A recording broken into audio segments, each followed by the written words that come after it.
All right, good afternoon. Today's guest speaker is Emmett Shear. Emmett is the CEO of Twitch, which was acquired by Amazon, where he now works. And Emmett is going to do a new format of class today and talk about how to do great user interviews. So this is the talking to users part of starting a startup. Should be really useful. Thank you very much for coming. Thanks, Sam. Context, so everyone knows where I'm coming from this. I started my first startup with Justin Kahn right out of college. We started this company called Kiko Calendar. It didn't go so well. It went all right. We built it. We sold it, but we sold it on eBay. So that's not necessarily the end you want for your startup. And it was a good time. We learned a lot. We learned a lot about programming. We didn't know anything about calendars. Neither of us were users of calendars, nor did we, during the period of time we worked on Kiko, talk to anyone who actually did use a calendar. So that was not optimal. We got the build stuff part of the startup down. We did not get the talk to users part. The second startup we started, we used a very common trick that lets you get away with not talking to users, which was that we were our own consumer. We had this idea for a television show, Justin TV, a reality show about Justin Kahn's life. And we built a whole set of technology and website around the reality show we wanted to run. And so we were the user for that product. And that's actually one way to cheat and get away with not talking to many other users is if you're just building something that literally is just for you, you don't need to talk to anyone else because you know what it is you want and what you need. But that's actually a really limiting way to start a startup. Most startups are not just built for the person who is using them. And when you do that, every now and then you get really lucky and you are representative of some huge class of people who all want the exact same thing you do.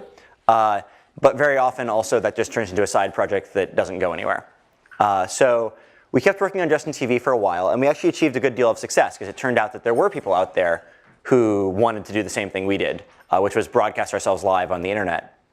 But the issue with Justin TV, the thing that sort of kept us from achieving greatness is we hadn't figured out yet how to build towards anything beyond that initial TV show. We knew how to we built a great product actually. If you wanted to run a live 24/7 reality television show about your life, we had the website for you. We had exactly what you needed. But if we wanted to go do more than that, if we wanted to open it up to a broader spectrum of people, a broader spectrum of use cases, we didn't have the insight to figure that out because we weren't that user. And so at some point we decided to pivot Justin TV. We decided we needed to go in a new direction. We thought we'd built a lot of valuable technology, but we hadn't identified the use case that would let it get really big. And there were two directions that seemed promising. One of them was mobile, and one of them was gaming. And I led the gaming initiative inside of the company. And what we did with gaming that was very, very different from what we'd ever done before was we actually went and talked to users. Because while I loved watching gaming video, I was very aware that neither I nor anyone else in the company knew anything about broadcasting video games. And so I was amped about the content. I thought there was a market there. That was sort of the insight that I had that I think wasn't common at the time, which is how much fun it was to watch video games. Quick show of hands, people know about watching video games on the internet here? Okay, I'm just going to assume that people listening to this also know about it. If you don't know about watching video games on the internet, you should go read about that because it's sort of important context for the stuff I'm going to talk about. But the main point is I thought that was awesome, but I didn't know anything about the side of it that was really important, which is actually acquiring the content to start broadcasting. So we went out and we ran actually a very large number of user interviews. We talked to a lot of people and brought that data back, and that formed the core of all the decision making that was for the next 3 years of product features on Twitch. Was sort of the insights we got from that. And we continued to talk to users and in fact built an entire part of the company whose job it is basically to talk to our users, which is a whole division that we just didn't even have at Justin TV. We had no one at the company whose job it was to talk to our most important users. So that was Twitch. And I want to give you guys a little bit of an insight into with Twitch what that meant going to go talk to users. So we determined that the broadcasters were the most important people. And the reason we determined that was when we went and looked into the market, we looked into what determined why people watched a certain stream or not, went to a certain website, they would just follow the content, right? You had a piece of content you loved, and the broadcaster would come with you. And that's actually the one really important point about user interviews, which is that who you talk to is as important as what questions you ask and what you pull away from it. Because if you go and talk to a set of users, if we'd gone and talked to viewers only, we would have gotten a completely different set of feedback than talking to the broadcasters. And talking to the broadcasters gave us insight into how to build something for them. And that turned out to be strategically correct. I wish I could tell you the recipe for figuring out who the target user is for your product and who your target user should be, but there isn't a recipe. It comes down to think really hard and use your judgment to figure out who you're really building this for. What I want to do is something a little bit interactive now, which is I got a bunch of ideas from you guys actually, so sort of suggested ideas, and I'm going to pick one of them. And I want everyone to sort of sit down and do step one of this process for me right now, which is think about who would you go ask about this? Like which people, where would you go to find the people you needed to talk to about this in order to learn about what you should build? And so the idea we're going to use is, let me see here, of these ideas. So here, it's a lecture-focused note-taking app. The idea is, I don't think that the state of the art for note-taking is good enough yet, and I want to make a note-taking app that improves that experience, makes taking notes in class better, or taking notes while listening to a lecture online better. So maybe it has collaboration features, maybe it helps you focus better somehow. It has multimedia enhancements. I don't know, right? All sorts of possible features, but that's the idea. So take 120 seconds right now and think about not what you would ask or what the right features for this app is, but who would you talk to? Who is going to give you that feedback that's going to tell you whether this is good or not? I actually mean it right now. Take your laptop out, write some stuff down. Think about it's good enough to think that in your head, but actually if you actually just write it down and just come up with the 5 people you'd talk to, the 5 types of people you'd talk to, and who you think the most important one was. Actually do it, because there's nothing like actually running through a practice of something and trying to do it to actually get it into your head the right way to do it. I'm gratified to hear clicking of keyboards now. If you're following along at home, pause, actually do it. Think about who would you talk to, because that is the first question for almost any startup that you need to answer is who is my user and where am I going to find them?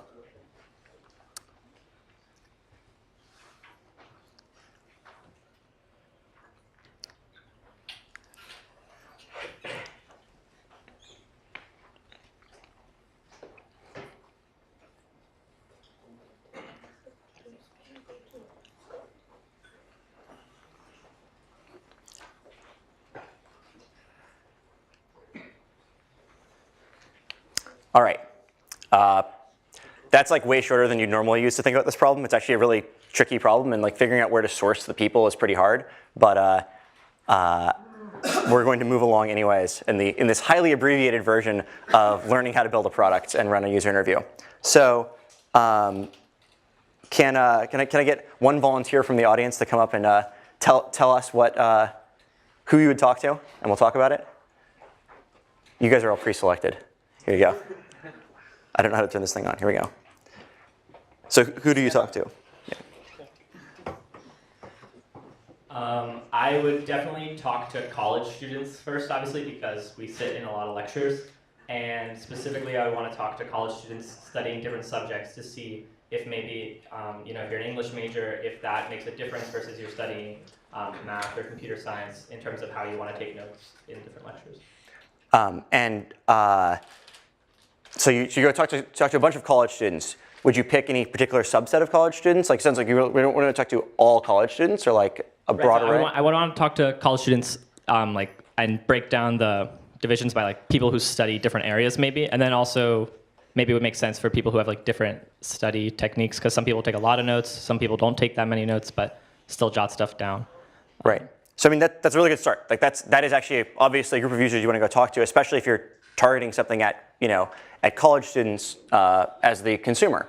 And if you're talking to college students as a consumer, the you're going to get a lot out of students about what their current note-taking habits are and what they would be excited about.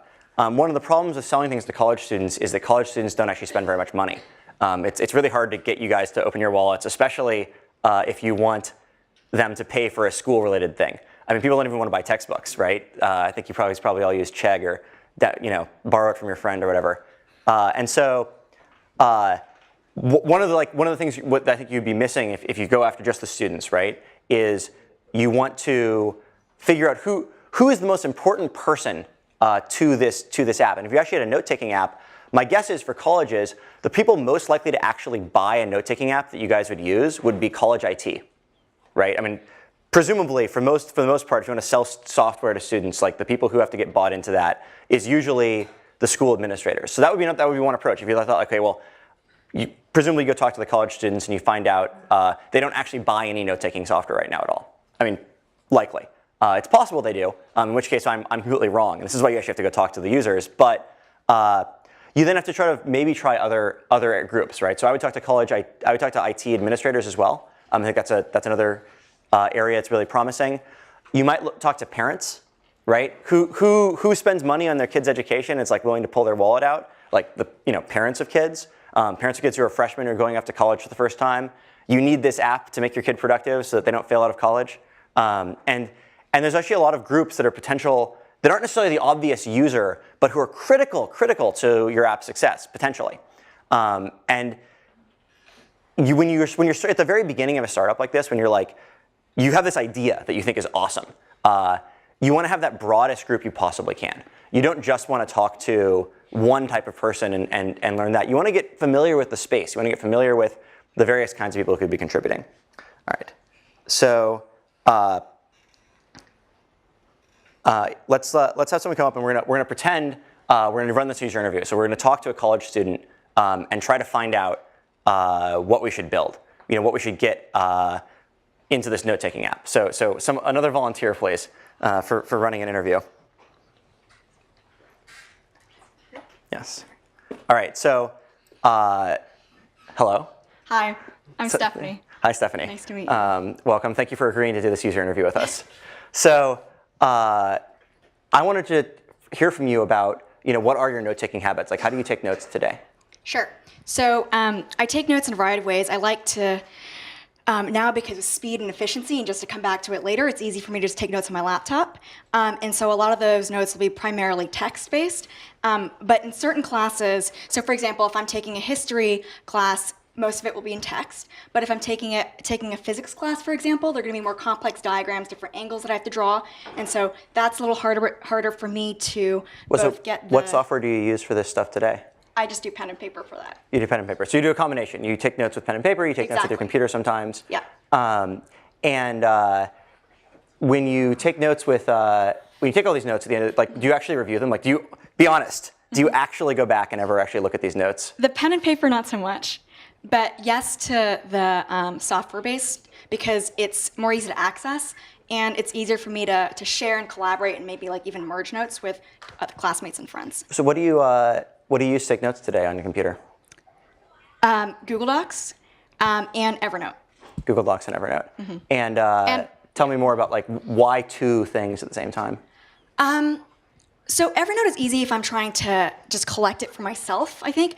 And yes, you can share, but I think Google Docs for me is easier to share. And it depends also if, a friend has already created a folder, for example, in Google Docs, and I just have to add to that folder if it's a group project, for example, versus if it's for my personal use, I tend to go more towards So Evernote. It sounds like you do a lot of note-taking collaboration. Yeah, I wish it was integrated. Tell me more about that. Do you wind up taking most of the value of the notes out of notes other people take, or is it mostly your own notes you review at the end of the semester? How does that work? It's mostly mine because I'm pretty picky about the way I like things organized, design-wise or formatting, even color. I'm really particular with, and the font that we use, and that really affects the way I study. So I tend to like to personalize it even after I merge. So you pull in notes from other people, but then you merge them into the main. What works for me. Right. Awesome. And if you have Evernote notes and you have Google Docs notes and you have pen and paper notes. Once the semester's over, do you ever go back to any of that stuff, or is it like, or quarter? You guys are in quarters here, right? Yep. Once the quarter is over, do you ever go back to any of that stuff? Do you ever? For classes, not so much. But if it's notes that I've taken for like talks like these, for example, or if it's like interview prep that I'm doing, I tend to go back because it's things that I like to kind of keep fresh in my mind and to help me prep for future things. So that's interesting. Tell me more about that. Like you take notes not just in class. Yeah. So I take notes to also just summarize main points. So if it's like inspirational quotes, for example, from talks that I go to like these, and then like maybe I'm going to an event where I'm actually going to meet someone, and it helps to actually to think about and to remember and recall what was shared at the time that I attended the talk or something. Awesome. All right. Well, normally I'd actually dig into a lot more detail. There's a huge amount of like open questions that are still in my mind after hearing that stuff.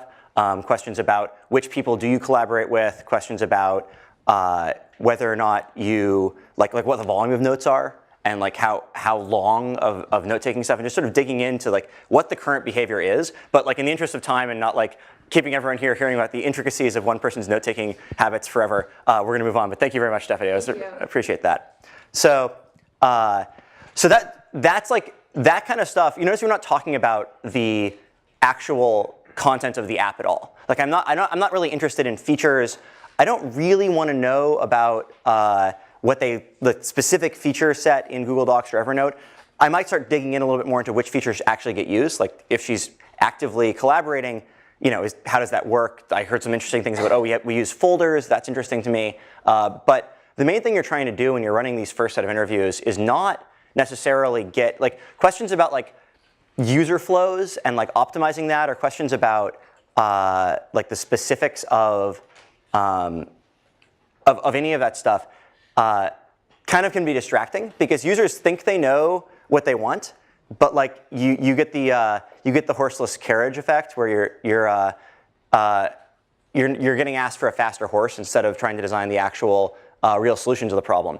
If you start asking people about features, so you want to stay as far away from features as possible because the things they tell you wind up almost feeling overwhelmingly real. When you have a real user asking you for a feature, it's very hard to say no to them because here's a real person who really has this problem, and they're saying, build me this feature. But as you start to talk to lots of people and really get a sense for what their problems are, you figure out if this is actually a promising area or not. And like, based on what I heard there, it's like, starting from that user interview, I'm not necessarily positive there is a problem. Or there's a big enough problem that it's worth building a whole new product for.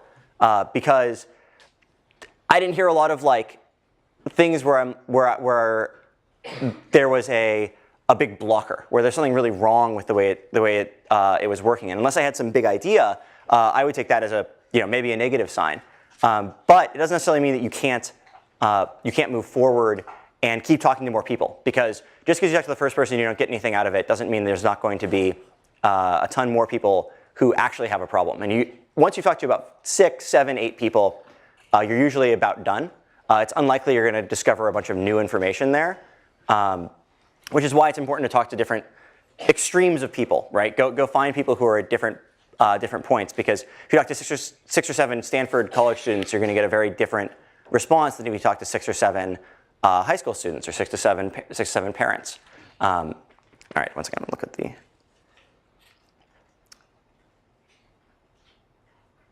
So based on that, though, right? I think it's possible you could come up with a set of ideas, right? You have this information about how someone takes notes. You've come up with potentially, when you came up with this idea, you had some ideas as to, when you heard this idea, you had some ideas as to like how you could build something cool.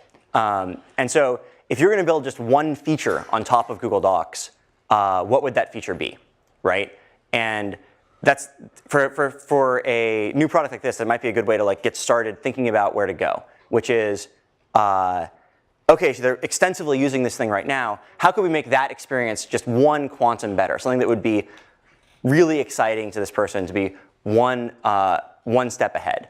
And so I want you to take 2 minutes right now and think about what that feature might be. Actually, like try to come up with what you might do based on what you heard from Stephanie that could convince her to switch away from her current collaborative, multi-person, all working together workflow on Google Docs to your new thing that has all the features of Google Docs plus this one special thing that's like going to make it more useful and convince them to stop using the thing they're already using.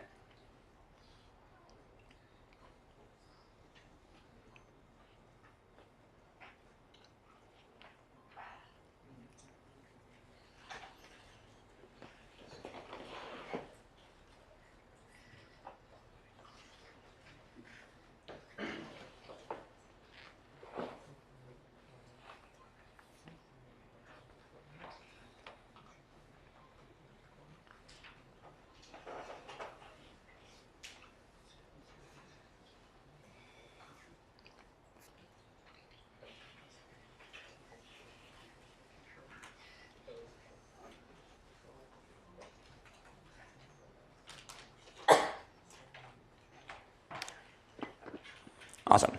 All right. So I'm going to invite our third guest. If you have something up, I don't want to put you on the spot if you feel like you're not sure, but yeah. So what I is it on? Yeah. Yes. Okay. What I thought about was like the reason she uses Evernote is because like of like sticky note type notes, like more thoughts and like details. So I feel like Google Docs has like documents and not like smaller notes. So I feel like a feature that would be like super, like a mobile version of Drive that doesn't like, isn't that clunky and like doesn't make you make real documents could be like really useful. Awesome. So right, that's a good insight, right? That's one of the things you get out of that user interview. And now you have this idea, right? You've gotten this user feedback, you got this idea. What if we had a Google Docs that had the collaborative aspects and the group aspects of that, but where you could pull in more little one-off notes, and it was designed more around note-taking. And so the question is now, once you have this idea, which I think it's actually a perfectly reasonable approach, is this enough? Is this something people would actually switch just to have? And the way to validate, there's two ways to validate that. One is if you're quick at programming, you can literally just go build it and throw it out in the world and see what happens. And that's great. And when that works, that's an excellent way to approach it. But a lot of the time, that one little thing that's just a little bit better might take you 3 months to actually build something that's worthy of actually using. And so you actually want to go out and validate that idea further before you go ahead and start building it. And so you might take that idea and you might go back out, and you can sit down with diagrams. You can draw what it looks like, draw the workflow, and go bring that in front of people. But the one thing you really don't want to do is ask them.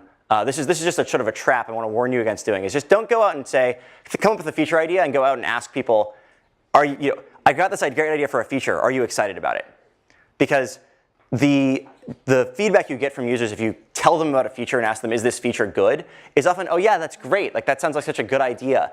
But when you actually take that in front of people and you actually build it, you then find out that while they thought it was such a clever idea, no one actually cares to switch to get it. And so the one question you can't ask is this feature actually good or not?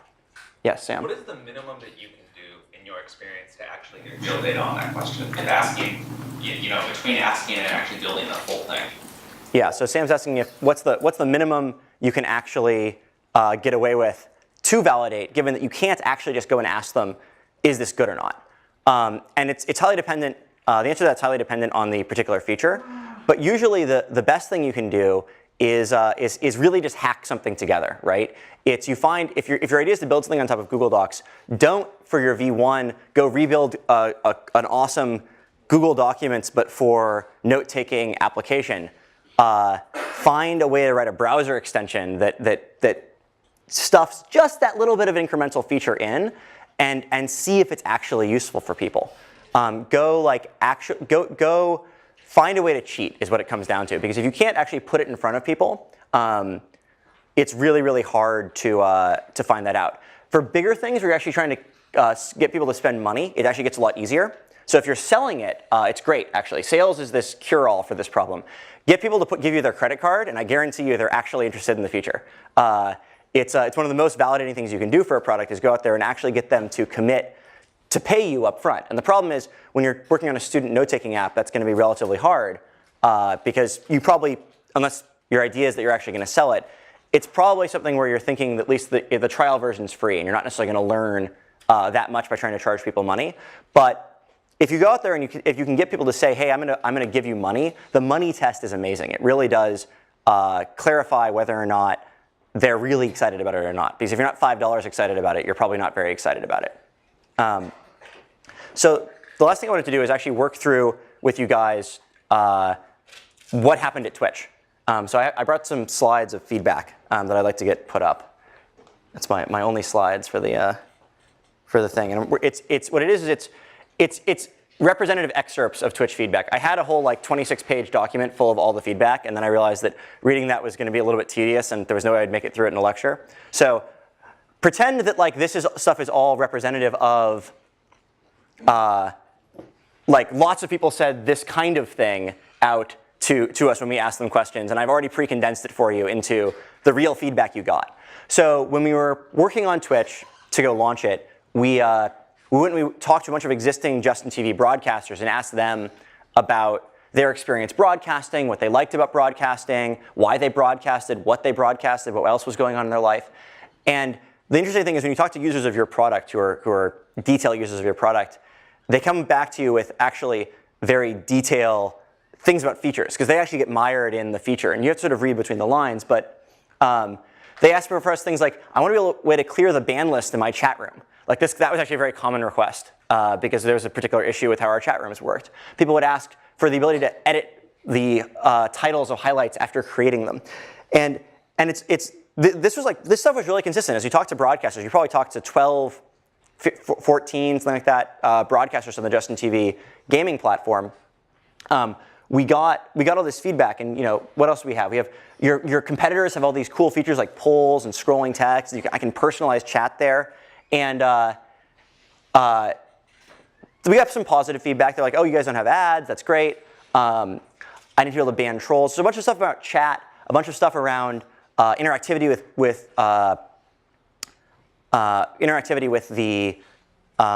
their viewers, and that was all really interesting, right? So this is what the Justin TV broadcasters wanted us to build, and this is where they felt pain using the product, and so. If you thought that what we did was go and address these problems, you would be wrong. Because actually, people who are using your service already and are willing to put up with all these issues kind of means that these are probably not actually the biggest problems. Because if you're willing to ignore the fact that you can't edit the ban list and titles are uneditable and there's no way to get trolls out of your channel and you're using the service anyways, maybe those aren't huge problems. And so that sort of brings up another really important point, which is you have to compare groups of people and compare the level at which they argue with each other. So if you go to the next slide, yes, nice. We got competitor broadcaster feedback, which is really interesting. So this is stuff that we heard a lot from people who are using other broadcast platforms. They wanted to be able to switch multiple people onto their channel at the same time. They complained about us not having a rev share program, or they talked a lot about how they were trying to make a living. They really wanted to make money pursuing this gaming broadcasting thing. They talked a lot about video stability. Our service wasn't good in Europe specifically, but just globally, video stability was this huge issue for them. And if you compare and contrast, actually, it was really different. Like the things that people who didn't use our service said about what they cared about was completely different than the things that people who were using the service cared about. And we focused on this stuff because this was the stuff where it was so bad they weren't even willing to use our service because of it. And most of them actually had thought about it because our user base happened to be a very well-educated user base in the area who knew about all their options for this. And they actually, reaching out to them meant that they'd probably already tried all 4 services and actually had an opinion. It's great when you can get users who are that informed and that they understand the space that well. And if you go to I'm just going to go to the next slide. Yeah, here we go. The other big thing we did that I thought was really important was we talked to non-broadcasters. So we went out there and we talked to all the people who weren't using us or competitors. And in many ways, those are the most important people, right? Talking to your competitors, that's a short-term win, right? If someone's using a piece of competing software, unless your piece of competing software is something like Google, which is a search engine which everyone uses, okay, maybe then there are no non-users to convert. But in the case of gaming broadcasting, almost everyone's a non-user, right? The majority, and this is true for most new products, the majority of people you're competing with are non-users.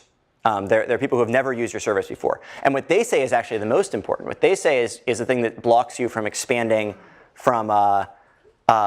expanding the size of the market with your features, right? If all you do is look at your competitors and yourself, and all you do is talk to your people who use your competitors' products, people who use your products, you can never expand, well, not never, but you're not learning the things that help you expand the size of the market. You want to talk to the people who aren't even trying to use one of these things yet, who've thought about it maybe, but who aren't into it. So what did they say? My computer isn't fast enough.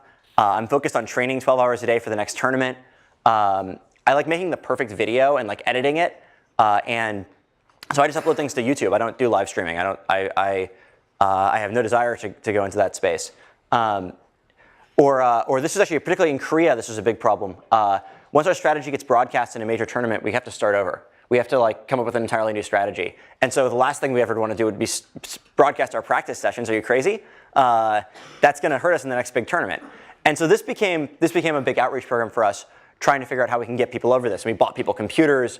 We worked really closely with gaming broadcast software companies to help the people who made the broadcasting software to make that better. We started building broadcasting into games and into platforms. Like we built broadcasting into the Xbox. We built broadcasting into PlayStation 4 because we needed to overcome this issue that like it was too hard. Broadcasting wasn't possible. And so you sort of combine these. For us, these are the three big groups we looked at for broadcasting.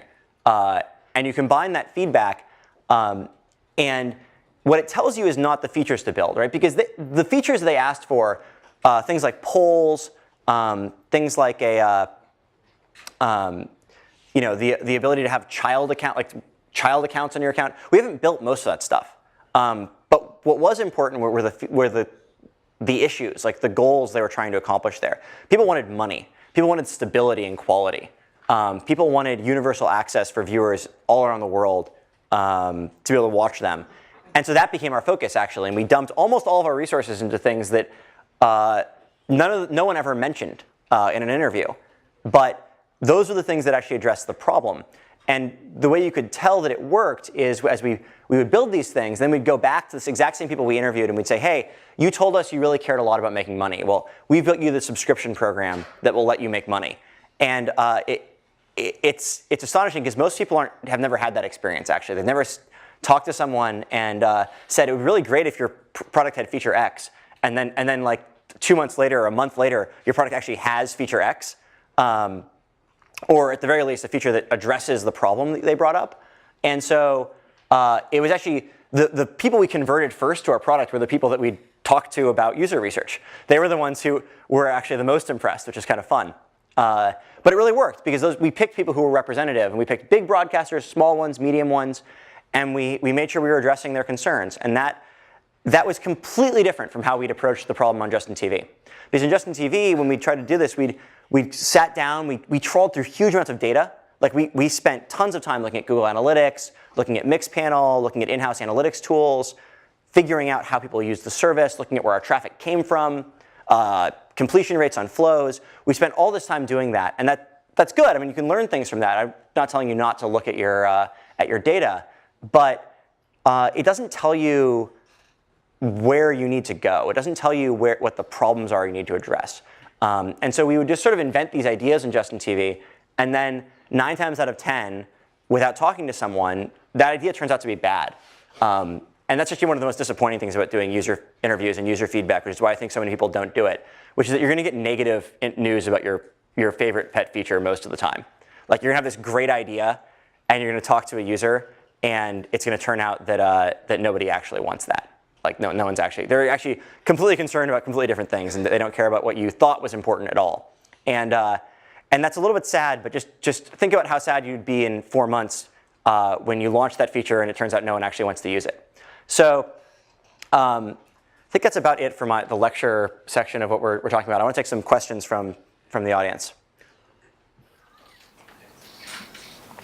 What do you see startups get most wrong about doing a user interview? Like, most startups don't do them at all, but the ones that do, what are the most common mistakes? Actually, the most common mistakes are showing people your product. Don't show them your product. It's sort of like telling them about a feature. You want to learn about what's already in their heads. You want to avoid putting things there. The other thing is asking about your pet feature direction. So if you think you want to add subscriptions to your product, going and asking people, would you pay for a subscription? Going and asking them, would you use this feature? And I'd say the other big mistake people make is talking to who's available rather than talking to who they need to talk to. There's certain users that are really easy to get at because they are, say, members of your forum already, right? You have some product forum and you go and you talk to the users on that forum because they're easy to get access to. We spent like weeks digging for identity information and figuring out who these people were so we could contact them, so we could talk to them. Because a lot of these people it wasn't obvious. They were just some user on a site, and if that site didn't support messaging, there was like no obvious way to interact with them. And so we spent a bunch of time trying to network and find those users and bring them on. Because if you just talk to who's easy to talk to, you're not really getting the best data. The fortunate side there is that almost everyone is flattered to be asked what they think. And so most of them will actually talk to you and tell you things. Yeah. How hard was it to get buy-in from the rest of your company? I mean, like, you can go and be like, whatever, I'm in charge, so you're doing what I say, but that's probably not the best way of doing it. So how did you get them to? That's a good question. So the question is, how hard is it to get buy-in from the rest of the company, and how do you do it? Getting buy-in, if you just go to them and say, I talked to the users, I figured it out, we have to build this, is really hard because people don't trust you. There's something magic about showing them the interview, though, so I really recommend you record interviews. Recording interviews is like magic. It stops you from taking notes in the middle. And taking notes is a little bit disruptive. It makes it hard for you to feel like you're actually engaged in the conversation. And B, you can then play that recording for people. So they don't have to be there for the entirety of all the interviews, but when you want to make a point about what we should be building and why, you can just play back for the rest of the company that interview, and it's like magic, the influence it has on people's thoughts and what the right thing to build is.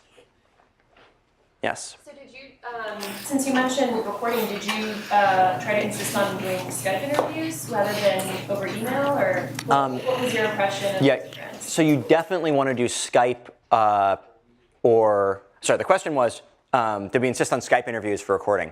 You don't want to do interviews over email if you can avoid it, because interviews over email are non-interactive. And the most interesting things you learn in interviews come from the interesting, tell me more. Because the instant that you hit this vein of they'll say something you didn't expect. And the instant they say something you didn't expect or didn't already know, you should drop into detective mode. And detective mode is, that's interesting. Can you tell me more about that? And people don't like silence, so they'll keep talking to fill the void. And the best part about doing it over Skype or doing it in person is you have that interactive feedback. And you can actually pull a lot more out of people. Email interviews they're okay, but they're basically useless. If you're in person or over Skype, they're actually also easy to record. Make sure you ask them if it's okay to record it. It's not polite to record people without their consent. But if they're willing to give you a user interview, they're probably willing for you to record it as well. Sorry, but what about the international market? Like you mentioned that you had a lot of users in Korea, and I don't know, maybe they wouldn't feel comfortable speaking English, or? Yeah. The question is what about people in the international market where you're trying to do user interviews with people who don't speak your language? That's just really hard. And actually, to this day, Twitch works way better in English-speaking countries than it does in non-English-speaking countries. And I think a big part of that is we are much better at talking to people in English-speaking countries and learning what their needs are, and we're not as good at it in other countries. We've tried to address that by hiring people who speak Korean and having them translate. We've tried to address that by finding representative people in those countries who speak both English and Korean and reaching out to them. But the problem with that is you're not actually getting a representative sample no matter how hard you try.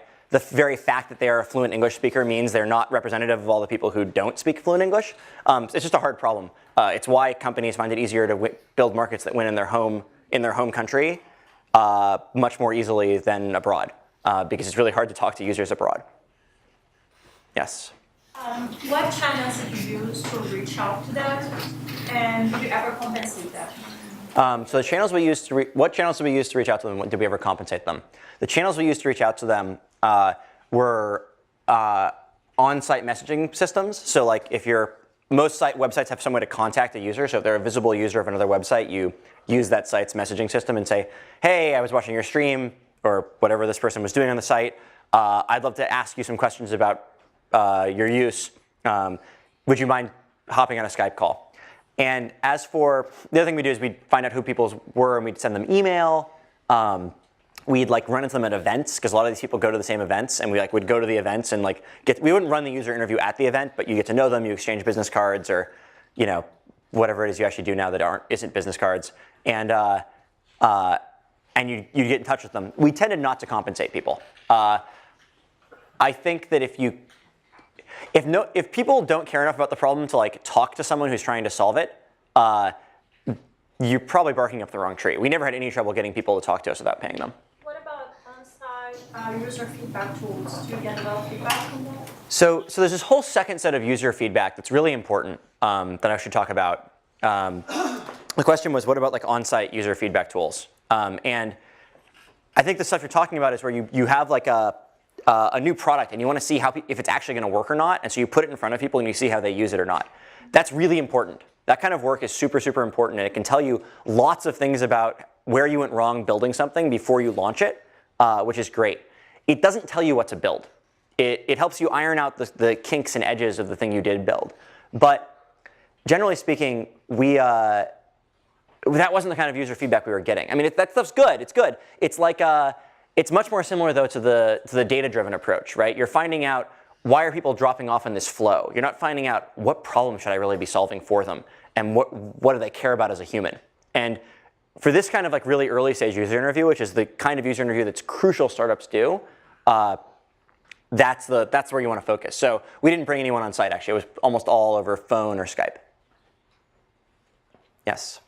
So for the three different groups of people, they have different kinds of feedback. So as a startup, you have limited time and resources. Is there a group that you focus on first? Yeah. So with the three different kinds of people, did we focus on one of them, given that we had very limited resources? Yes.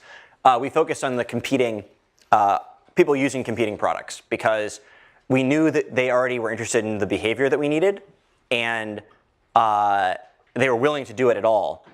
And therefore, all we had to do was convince them to switch, which is a much easier thing to do than to try to create a new behavior where none existed before. And we had to do that because we had to get some quick wins, because my gaming project inside of Justin TV would have been killed if it wasn't showing 25% month-over-month growth every single month. So we did, and that meant focusing on short-term, get the people in right now. And that turned out to be good in general because it turns out that building something that some people want generally generalizes. And so I want to bring in people who weren't even users of the service as well.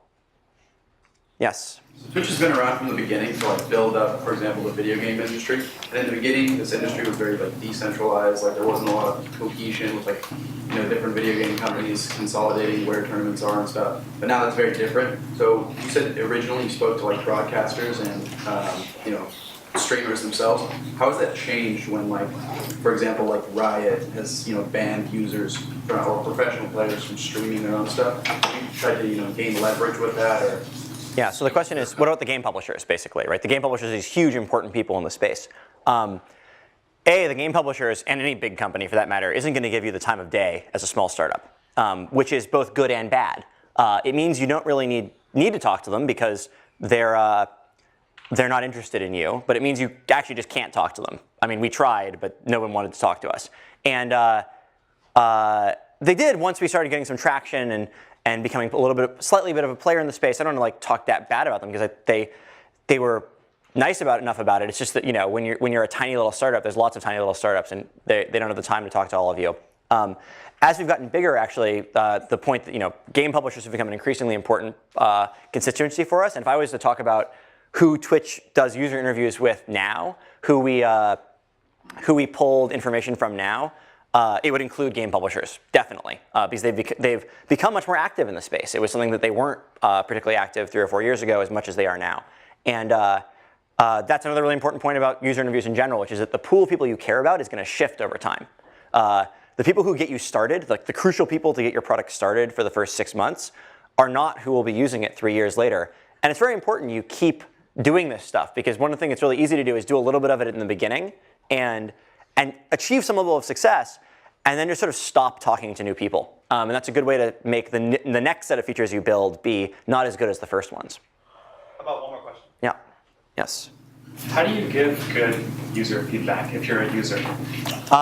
So how do you give good user feedback? It's a really good question. So I think what I want a user to do is I want a user to tell me about what they're really thinking, right? And what their problems really are, and to just sort of ramble. Like I want someone to just tell me about stuff in their life, because the more you learn about them as a person and sort of their what's going on in the context of what they're doing, the easier it is to understand why they want the things they want. And that's really the critical question. So I'd say, like, what I'm looking for in someone when I'm doing a user interview is someone who's going to be willing to talk a lot and be willing to really give me a full picture. And so that's what, I guess, on the flip side, if you want to help people out with good user interview feedback, ramble, just talk about stuff and everything. All right, great. Well, thank you very much. Thank you very much.